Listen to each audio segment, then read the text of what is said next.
Hello, good evening, and welcome to the program. This is Daily Politics live on Trust TV, your destination for everything politics, policy, and governance. My name is Abdullahi Ahmed. Tonight on the program, we turn the spotlight on the 2025 budget, a fiscal blueprint that promises to shape Nigeria's economic trajectory in the coming year. But as we delve into its intricacies, critical questions emerge. How realistic are the revenue projections? Are expenditures targeted at solving the pressing challenges for everyday Nigerians? And most importantly, does this budget truly align with the yearnings and aspirations of the people it is meant to serve? Beyond the figures, we'll also examine budgetary performance, fiscal transparency, and the accountability mechanisms in place, or the lack thereof. Is this a budget for the people or another exercise in bureaucratic routine? Let's unpack these questions with our expert panel for the program tonight. Amsfree Ajanaku is the head of fact check at Center for Democracy and Development at CDD, and Adejoke Akinbode is a research analyst at Budget, a non-governmental organization with a renowned expertise in budget studies and development. Ladies and gentlemen, good evening to both of you, and thank you so much for joining me on the program. It's good to see you this evening. Good to see you, friend. Right. So let's start this way from the studio. Amsfree, let me just get your 2 cents on this budget. Everybody is picking it apart, looking at the data, looking at the figures, and then also pontificating on what it may or may not achieve in the long run. What is the most important issue to point out for you since the presentation this week? All right, thank you. Just before I start, a point of correction. I'm no longer at CDD. Right. I'm a civil society activist, Right. analyst. Right. So just to put that for the records. Now to the figures. They say the devil is in the details. Of course, like you mentioned rightly, we're in the process of picking it apart. We're in the process of delving into those key details of what is sitting where. And to say that the president's speech at the National Assembly was a very optimistic speech, basically trying to rally Nigerians to the fact that the economic reforms of his government are working, and that Nigerians will begin to see better days in the very soon. That's what the words the president used. But the question will be, will the average everyday Nigerian on the street grappling with the high cost of food, the cost of living crisis, which you basically gave a very comprehensive report earlier on, the fact that businesses are closing down, would Nigerians actually share this optimism with the president? And the question of very soon, how soon is very soon? And I think before we even dive deep into the discussion around the 2025 budget, the question is, how did the 2024 budget perform? What is in the 2024 budget that will be carried over to 2025? And we heard the Senate President saying a few days ago that the 2024 budget will run up till June. So they've amended the timeline. Okay. So all of those mixed signals that we are seeing is something that several analysts would want to be very, very certain about exactly how this goes. But in terms of some of the very positive things the president mentioned, our foreign reserve, for example, that's a good one. You have to give credit where it is due, that they are trying to ramp up some of these numbers to put us in a very good position. But how these numbers then translate, and that has always been the perennial issue. How do these big, fantastic numbers translate in the lives of the people? So for us in civil society, that is the fundamental question. You will not be able to bandy those numbers if they don't translate into actual realities in the life of the people on the ground. Right. Okay, so let's bring Adejoke into the conversation, a research analyst at Budget. Okay, I understand that we are yet to establish a connection to Adejoke, who will be joining the conversation live from Lagos. But looking at the budget, right, there are some numbers that obviously stand out, and the economists have taken a look at it. Not many people are particularly optimistic that these numbers are realistic. The deficit, for instance, it's at just a little over 13 trillion naira, for instance. Debt servicing also significantly up. Almost half the budget is gone into, areas that are in the red, for instance, because to finance it with 13 trillion naira budget deficit, you can only imagine where the loans are going to come from and at what particular interest rate.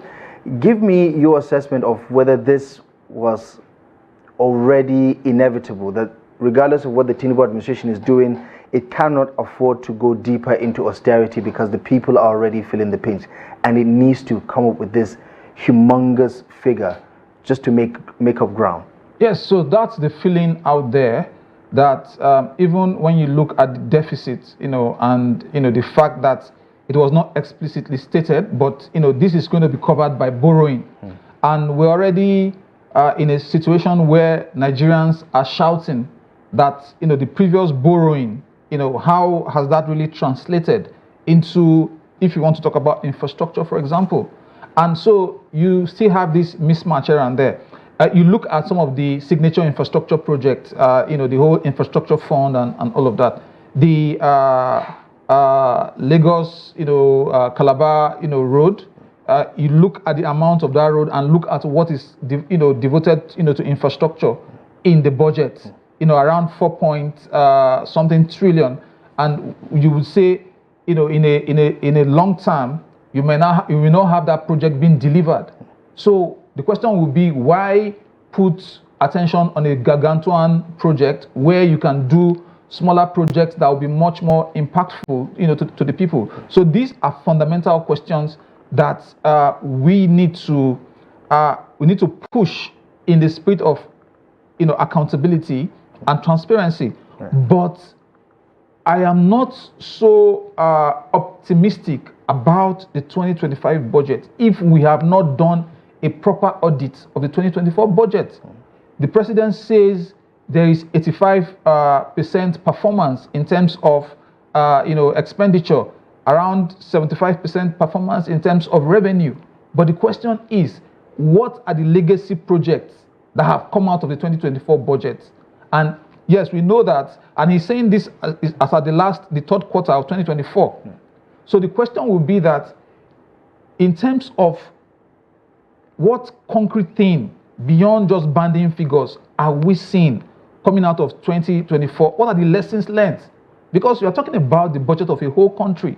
So if you are not able to distill the key lessons learned, and it's good enough that we have organizations like Budget that normally break down these things for us in the granular details, and we're able to see these things. But the question is, if even in your household, if you spent last month's salary and then you've not been able to get a clear picture of actually what you achieved by spending that last month's salary, would you just jump again and start spending without?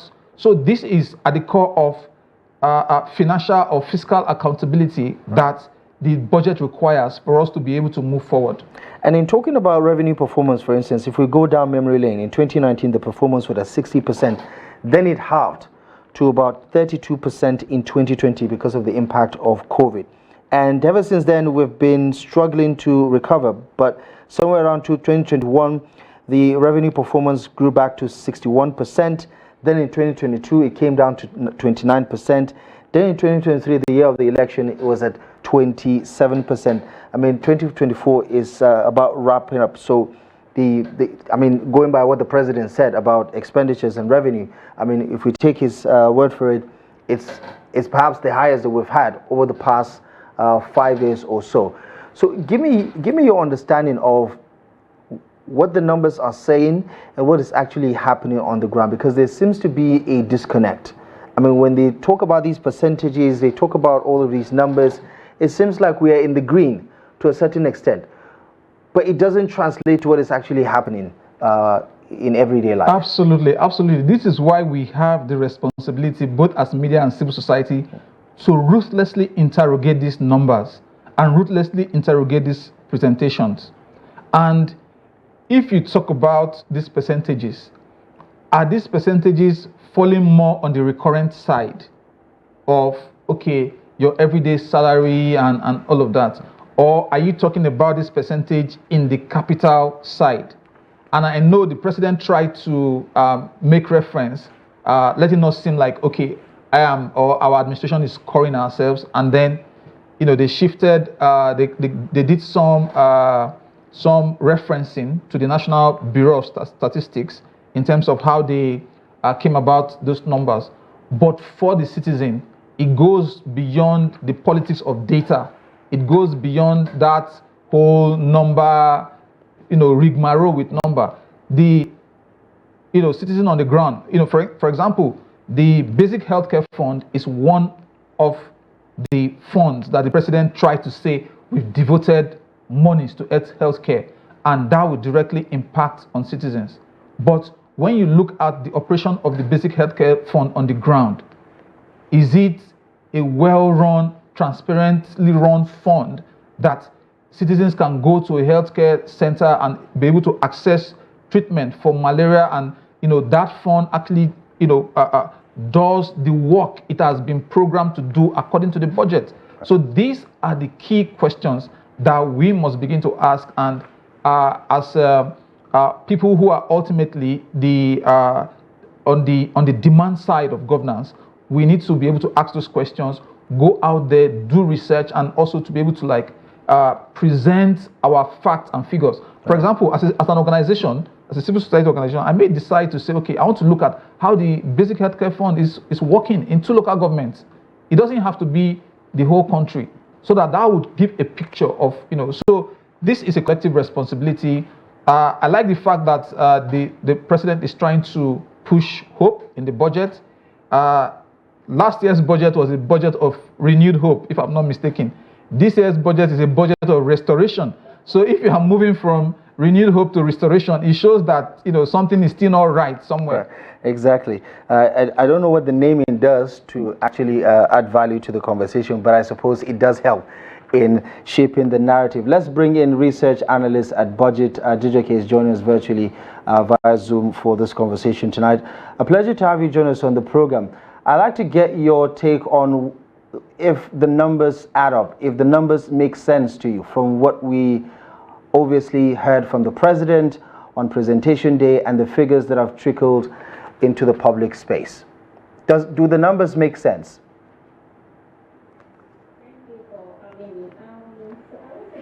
Makes sense, and I will not say it doesn't make any sense, and that's because we've seen there's a huge gap from last year's approved budget to this year's 2024's approved budget to the proposal, the figure they proposed for next year.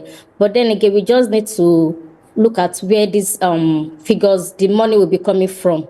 So, moving from a budget of 28 trillion to almost 50 trillion, that's a huge gap. So saying it makes sense now depends on how much are they borrowing, how much is our revenue, how much are we making as a country, how much are we going to borrow to, shock the revenue. So that's it, basically.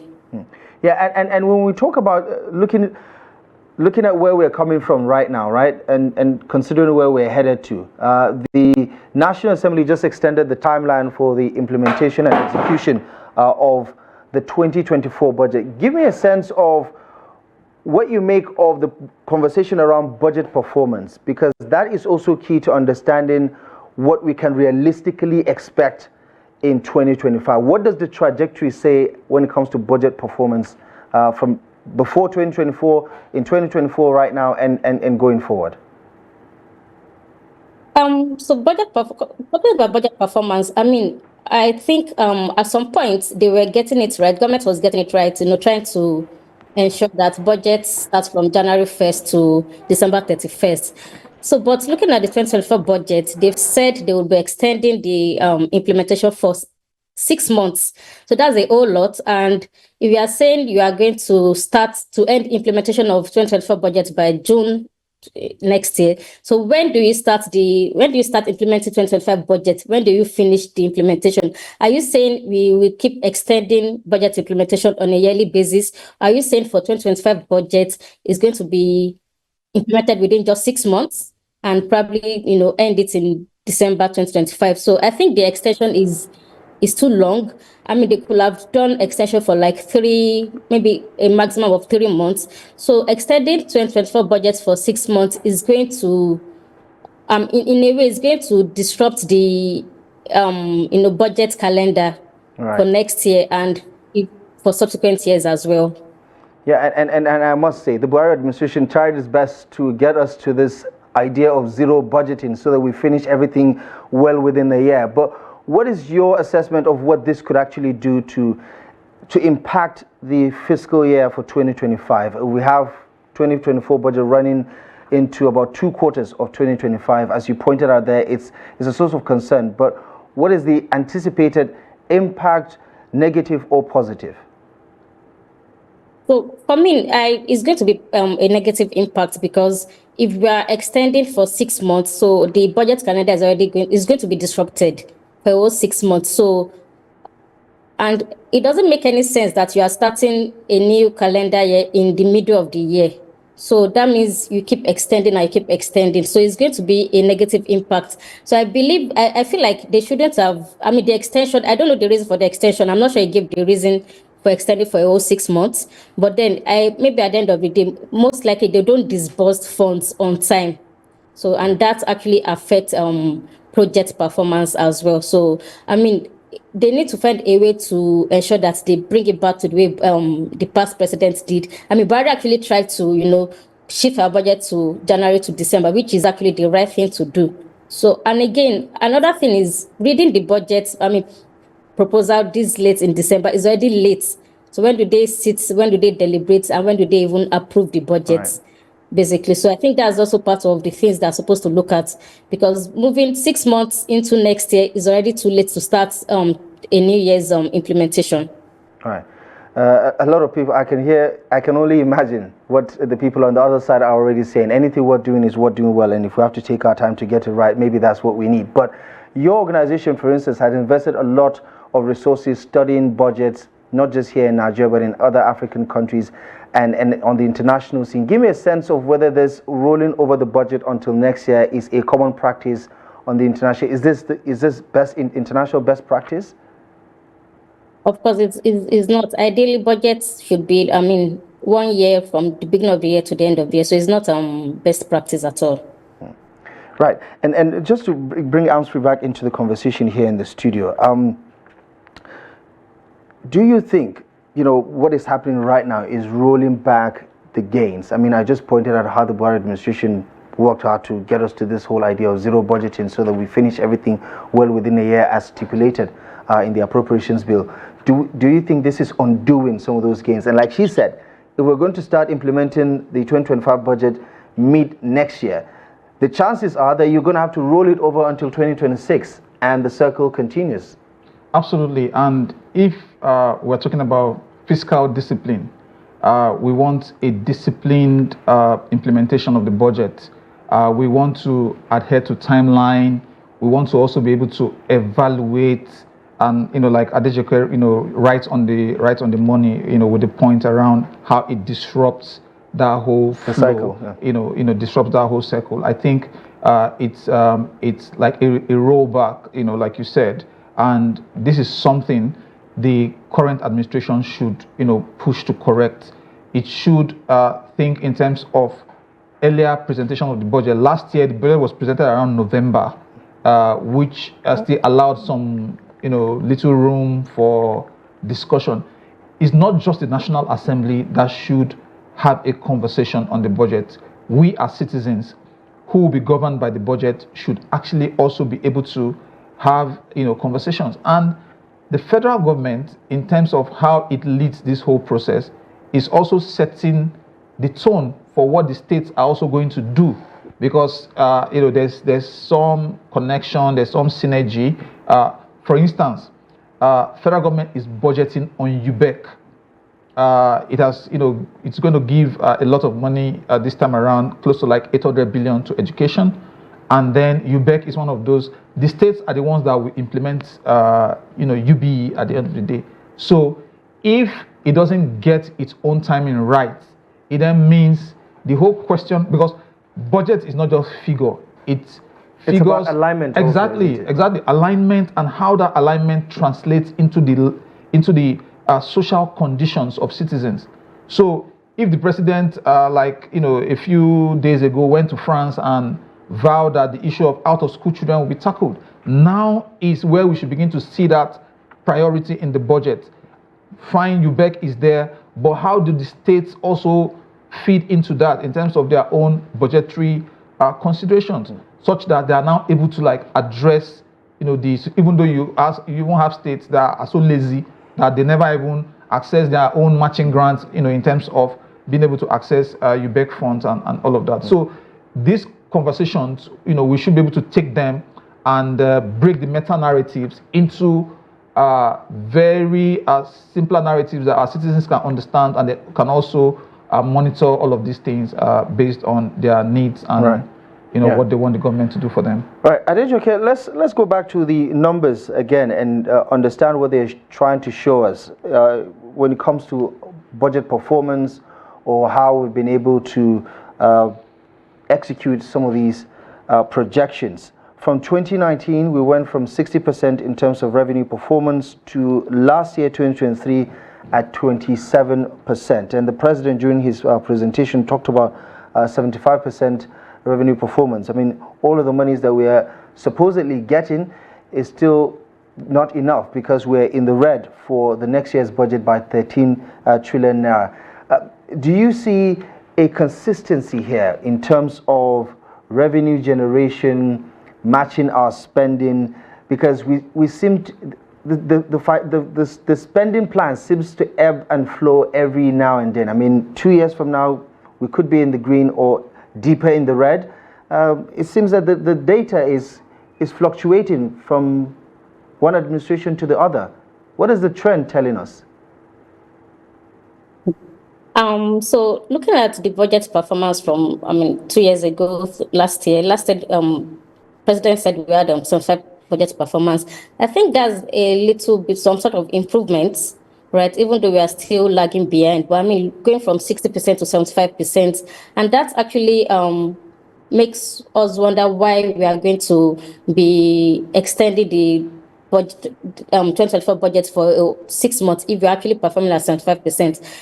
I think that's a little bit of improvement. But then again, if you're looking at the figure, right, 2024 budget was 28 trillion, while this next year's budget is going to be, they're proposing 49.74 trillion. So we might be looking at the performance in terms of percentage, but the figure, if you look at it in terms of figure, we might actually not be, performing very well. So I think we are still lagging behind, and it's something that governments actually need to, sit up and look at how they can actually ensure that we reach maybe some 80, 85, 90% budget performance at the end of every fiscal year. Yeah, I remember asking the question if the numbers make sense. So let's talk about certain key figures that stand out from the projection, the benchmarks, for instance, whether it's the price of crude oil or the exchange rate for the year, the naira against the dollar, and also the inflationary figures. Right now we're at 34.6%. The president said, going by their projection or assessment, they're going to bring it down to 15%. And that is quite ambitious, to say the least.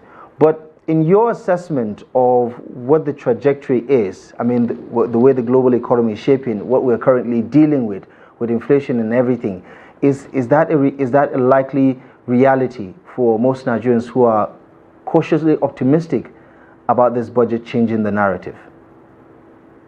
So projecting an inflation drop of from 34% to 50%, I think we are being very over ambitious. We don't think that is actually possible. We might be able to, drop it a little bit, but not from 34% to 15%. That's the government is trying to, it's not like it's not doable. It's doable, but looking at our economy, looking at the reality of the country, it's not something that is actually possible to go from 34 to 15% in a year.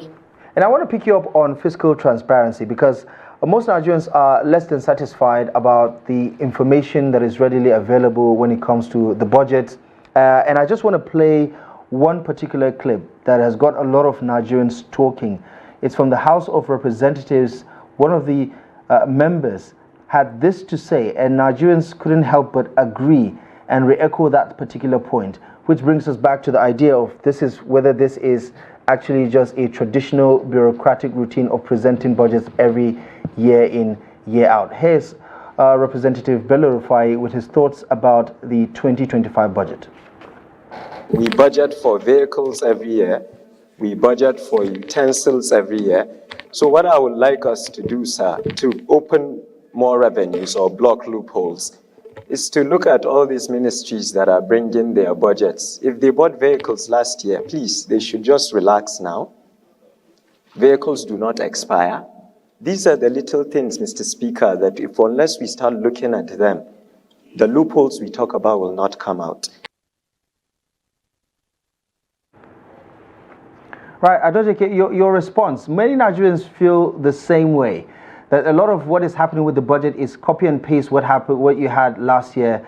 They're buying cars, they're making provisions for XYZ, and it doesn't make sense that every year we seem to be doing it like a ritual. What are your thoughts about it from your understanding of what's in the budget? So for us, our budget, we call that frivolous items. I mean, you can't tell me that you are buying kitchen utensils every year. You can't tell me you are buying furniture every year. Nobody does that. So I think for us, it's frivolous items, and it's a way of how you can how corruption can actually enter into the budget. We call it frivolous items. We call it budget padding. And you look at these line items every year, they're always ongoing. So are you telling me that you keep buying the cars you're buying them ongoing? They're not new projects, so they're always ongoing. They're renovating presidential villa every year. It doesn't make any sense. So really, that is how corruption erupts in the budget, really. So I don't think anybody changes. I don't think they should be changing government officials' cars every year. I don't think they should be buying kitchen utensils, furniture every year. So like the House of the representative said, it doesn't make any sense. And it's something that when each ministry submit their budget, they actually need to sit down and look at the line items from the previous year. What are they repeating? What should they remove? What should they add? I mean, there are other things that can actually, capital expenditure are there. They need to make a lot of capital investments that will actually benefit citizens. Those are things that should be in the budget, not frivolous items, really.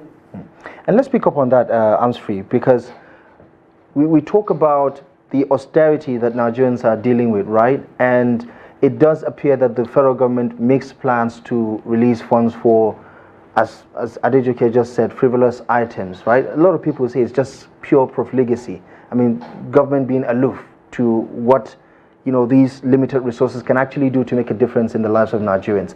I mean, they may minimize it and say it's not that much in the grand scheme of things. It may be 0.0000% of the budget, but in terms of messaging, do you think it strikes a chord with regards to what Nigerians are going through right now? Yes. So for the vast majority of Nigerians who already distrust the process, they distrust the political process, they distrust the governance process. Some of these things that come out of a budget session, and it will have been great to hear more from the representative, Bello Rufai, to also see if there were specific ministries that you had such coming up. And we have seen instances where ministries have been shamed into quickly reversing. And that was why in this, when we started, I agreed with you that the devil is actually in the details. And some of the fantastic figures we're hearing, we need to go back, take a fine comb to brush through and get to the nitty-gritty of what the budget is saying, because the experience over the years has not really given citizens confidence that the budget actually is being done to respond to their everyday realities. Imagine a community that just needs a transformer and sees that somebody has bought the same car like for 4 straight years. Those people would not really be happy that such things are going on. And that was why I said for the priority areas, because there are key priorities. For me, I don't feel that citizens' priorities are usually the same as the priorities of those who are in government. The priority areas like healthcare, education, infrastructure, all of those areas, we should have a way of citizens also giving feedback. And that whole process should even start with the previous year's budget. So the information you talked about, the data in terms of implementation and achievement, should not be in big numbers that, if for example, like Adejoke was saying, the president is saying 75% expenditure, 85% implementation and all of that. Let's be able to have a list of those projects that have been implemented. I mean, ICPC is doing a fantastic job with the constituency projects tracking. They are tracking all the constituency projects across the country, and they're able to say which project has been done and which has not been done. So with a collaboration between civil society, with the fantastic work Budget is doing and other civil society organizations that are invested in transparency and accountability, we can actually ferret out this information, and it will be clear whether these projects are being done or these projects are not being done. We're going to open the phone lines now to give Nigerians an opportunity to have their say, to join the conversation, ask a few questions, or share their opinions about this one. So feel free to be a part of it. We'd love to hear your take on this one. The number is showing on your TV screen. And rules of engagement, please turn down the volume of your TV set when calling in. Adejoke, let's talk about double down on what Amsfree just said regarding budget tracking, because Budget is renowned for its ability to provide certain insight into the budget. What can you tell me about your organization's experience tracking Nigerian budget over the past couple of years? And are we heading in the right direction when it comes to transparency and accountability for public funds? So, Budget has, for the past 10 years, we've been tracking budgets, every budget, the implementation of constituency projects, especially using our platform tracker. And it's been an amazing journey so far. At the beginning, it wasn't that easy, but for the past, let's say, 3 or 4 years, it's been awesome for us, because we get to see that, okay, so government is actually implementing some budgets. We get to see how much they've disbursed. And again, government tried to be transparent to some extent. We have what we call Open Treasury Portal, that government actually, they update that portal every now and then, projects that they've disbursed funds, for how much has been disbursed to the contractor and all. But the portal is in such a way that is actually not easy for a lot of people to understand. So what we did at Budget is to actually create another portal that we call GovSpend. So we take data from Open Treasury Portal and make it in a simpler form that citizens can understand. So if you go to GovSpend portal, you actually see projects that are being implemented. You see the amount that has been disbursed to contractors. So in terms of transparency, I think government is they're trying to some extent. But when it comes to accountability, I think that's where we have major problem in the country. So they're not really accountable, because you see some projects and they tell you that that they've disbursed so amounts, and then we have tracking officers in most of the states in the country, and they go to where the location of the project and nothing is there. So at times they disburse funds, but there is no project to show for it. So that's another issue that we need government to we need them to be very, very accountable, and that's how citizens can actually get value for their money. I mean, it's our tax money. A lot of these revenues are our tax money, so we need to get value for our money, basically. The people in Abia State will tell you that they've paid billions of naira for an airport that actually doesn't exist. And, this is not necessarily a strange thing for Nigerians. I think we have our first caller on the program. Let's speak to our first caller. Hello, good evening. Good evening. Welcome to the program. Who's on the line and where are you calling from? I'm Spencer. I'm calling from Anambra. Spencer from Anambra. Thank you so much for joining us on the program. Please go ahead. Yeah, thank you. Good evening. I'm calling from Newi, Anambra State. Good. Well, turn down the volume of your TV set, Spencer, and go ahead. Yeah. Can you hear me now? Yes, I can hear you. Go ahead. Okay. I want to... Hello? Yeah, go ahead, Spencer. We can hear you. Go ahead. Okay. I'm talking of this accountability and transparency of Tinubu-led governments. And I'm not seeing anything that has to do with accountability in their governments. Why do you say that? Both of us know, even you know. There have been a lot of abnormality.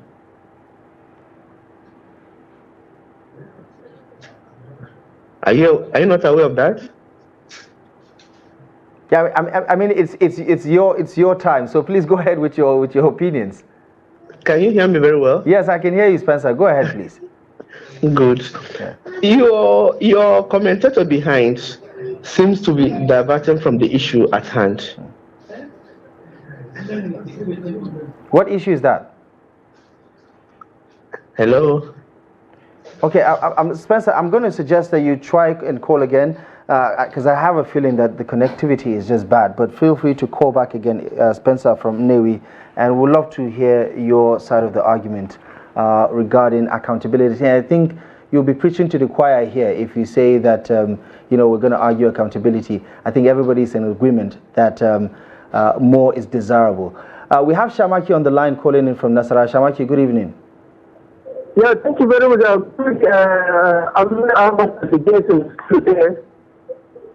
Yeah, good to have you, Shamaki. Go ahead. Sure. Thank you. Yeah, Shamaki from Congo. Thank you very much. Go ahead. Yeah, budget analyzing 2025. President presented the budget at the start of September in the National Assembly for Nigeria. Actually, I want to accord with what the PDP said. We are tired with all these projects presented year in and without any meaningful impact on Nigerians in this country. Every year, the project is busy, huge amount of fears, but yet Shamaki, I'm afraid. Yeah. I'm afraid. I think the connectivity is bad. We can barely hear you. I'm not sure if our viewers can hear you either. But let's do this. Give it another try. Try and call back again so that we can have a clear-cut, direct conversation. Okay? Apologies for that. The network sometimes can be quite tricky. But the number is shown on your TV screen. Do try to give it a shot if you have a question or two to say. Hello, good evening, and welcome. Hello, good evening.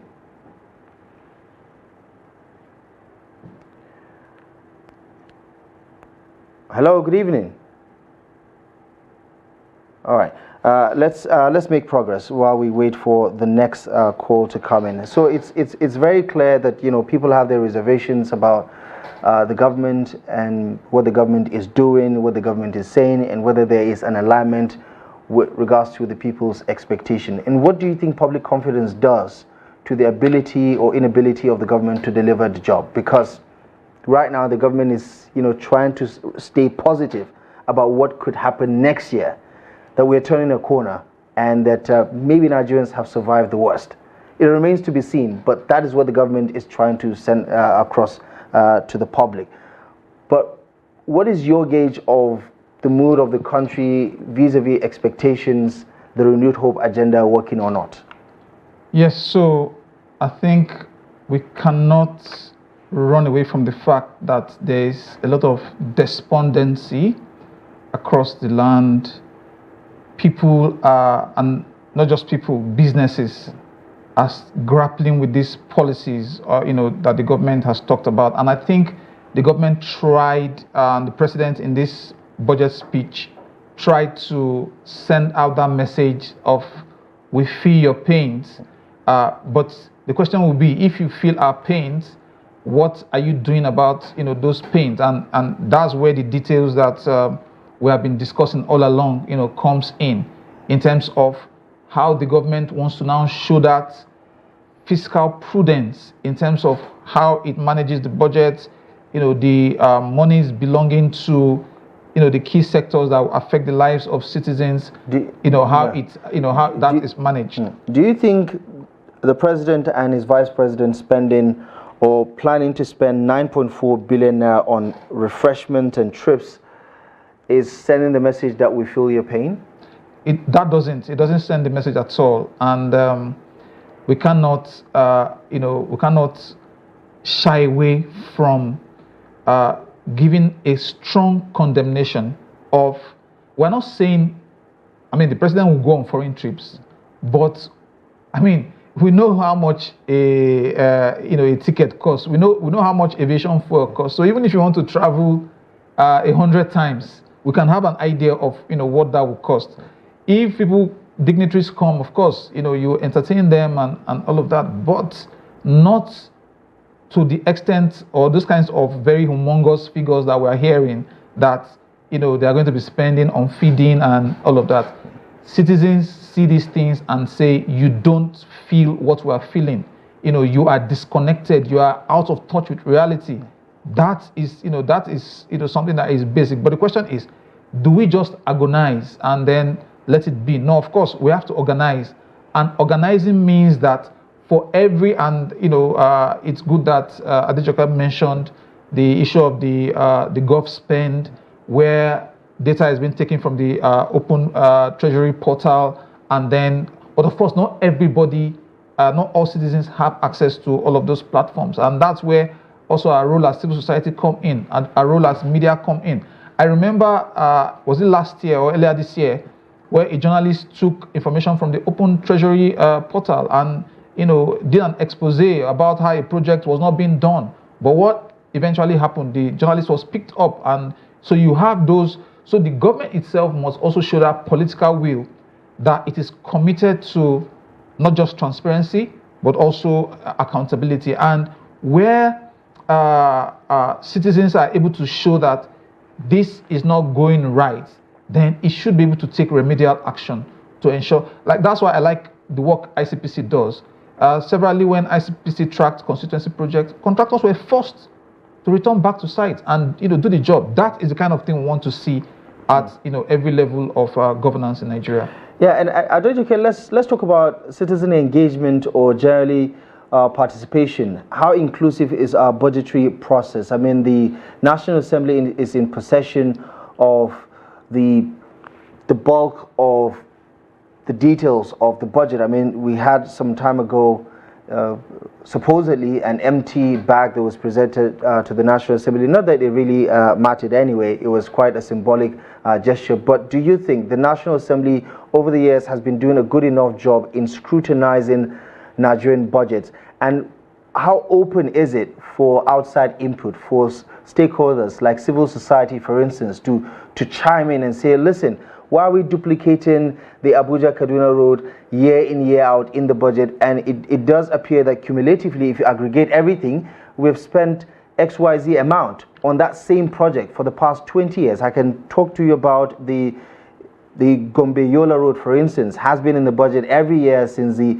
early 2000s to date. God knows, maybe it was there before even the 2000s. But talk to me about inclusivity in terms of our engagement when discussing the budget or even planning it. So when it comes to citizens' engagement, when it comes to the budget, citizens are not inclusive enough. And they're not well considered, and you realize that when budget is proposed like this, one is sent to the National Assembly, and by the time they want to approve the budget, you realize that they've actually inserted extra line items in a lot of ministries. And what we do at budgets on a yearly basis is to look at the budget proposal like this, bring out frivolous items, make it in a document, and we send it to the National Assembly. And there are times that we see that they try to, take some of our recommendations, remove some line items that we feel doesn't really make any sense, that frivolous items. But you realize that when they're actually approving the budget, extra line items have been added to a lot of ministries that doesn't even have anything. I mean, projects that, for example, maybe Ministry of Agriculture, that you see them saying they are building classrooms, they are doing this project that doesn't have anything to do with these ministries. They've already inserted it into these ministries' budgets, and that's why you see that a lot of times budgets approved is actually always a little bit higher than the proposed budget. So citizens are not well carried along, and at the end of the day, you see that citizens are actually tired. People just want to survive. So nobody's really looking at this budget anymore. And the budget document is also very bulky. It's almost a 2,000 pages. Nobody wants to sit down and look at these figures because this that repetition that is being repeated every year. So what National Assembly needs to do is to actually ensure that citizens are well carried along. Beyond civil societies, I don't think citizens are really pay attention to this budget. People just want to hear the figures. They don't look at the items. It's just the figures. Oh, we are moving from 28 trillion to 49 trillion. What are we doing with that amount of budget? That's what citizens are after. So they need to ensure that they actually carry citizens along. And one thing they can do is that before ministries actually propose projects to implement in their ministries on a yearly basis, they need to do some sort of citizens engagement, to go into these communities, into these states, speak with citizens. Which projects do you actually need in your state, in your communities? That's how you can. I might probably in my street we need borehole water, we don't have water, and you are saying you want to do street lights for us. That's misplaced priority. So they need to actually do a lot of citizens engagement to actually know the needs of the we need needs assessments to be done to know what citizens actually need. So this is one thing that government is not doing at all, and that's why you see a lot of projects, abandoned projects at the end of the day that are not useful for citizens. You are building a market square when we don't even have a primary school that our children can attend. So it doesn't make any sense, really. So government needs to do some needs assessments and ask questions. What do you need in your community? What should we do for you? Instead of just, creating projects in their head and putting in the budget. Right. And Adejoke, just before we wrap things up, you have some very useful tools and resources that the public can use to familiarize themselves with past budgets, with even state governments, which actually we don't have time to discuss. But what tools can Nigerians easily use on your platforms to access some of these information so that they can familiarize themselves with the budget and all the information that they need to hold the government accountable? Basically, once they just go to budget website, that's budget.org, we have taken our own time to simplify all these documents, state budgets, federal government budget. So you see our documents, you see our publications, and you download, and you see we've also taken time not just simplifying them in words. We've done some beautiful infographics that looking at some pictures makes you understand these figures better. And another thing we do on a yearly basis is also the state of state publication. So beyond the federal government budget, we look at how states are performing on a yearly basis and see, their fiscal performance, if they can actually perform outside government revenue, FAC allocation, how much is the IGR. So these are things that we've done. So our documents are on budget website. So if you go to budget.org, you see a lot of publications. You can download state budgets, federal government budget, Fiscal Transparency League, and all of that. So just once you go to our website, you see everything that we've done, and it's easy to understand what government is doing. Right. So we've taken our own time to do all those simplifications. Right. Okay. And Amsfree, just before we go, in a few seconds, on a scale of 1 to 10, how cautiously optimistic are you that this budget could change or turn things around next year? 4. Yeah. 4? Yes, 4, because there are a lot of things that are not adding up. Yeah, there's a big dose of optimism from the government, but how it translates, that is, a different ball game. And then it's also very instructive that Adejoke mentioned about all of those tools you can use, but of course there's something called the digital divide. There are some communities in this country where some of those things are still not accessible, and so that's where civil society on the ground also play a role, and that's why I particularly mentioned the basic healthcare fund. That fund is actually meant for primary healthcare centers. So everything is not something budget alone can do. We'd all have to combine our efforts and get citizens to understand that these things are meant for you, but you have to be vigilant, for them to get to you. Amsfree, Ajanaku, it was always a pleasure having you on the program. Thank you so much for the analysis. Adejoke, I appreciate you for taking the time and for your inside expertise also. Thank you so much for joining us on Daily Politics tonight. Thank you. All right. And that's our show for you tonight. Thank you most kindly for your time and company. For those of you, I think all of you who tried to call in rather unsuccessfully, we thank you for your attempt. But of course, we'll try again next week. Until next time, my name is Abdullahi Ahmed. For myself and the rest of the team, thank you for watching. We'll see you soon.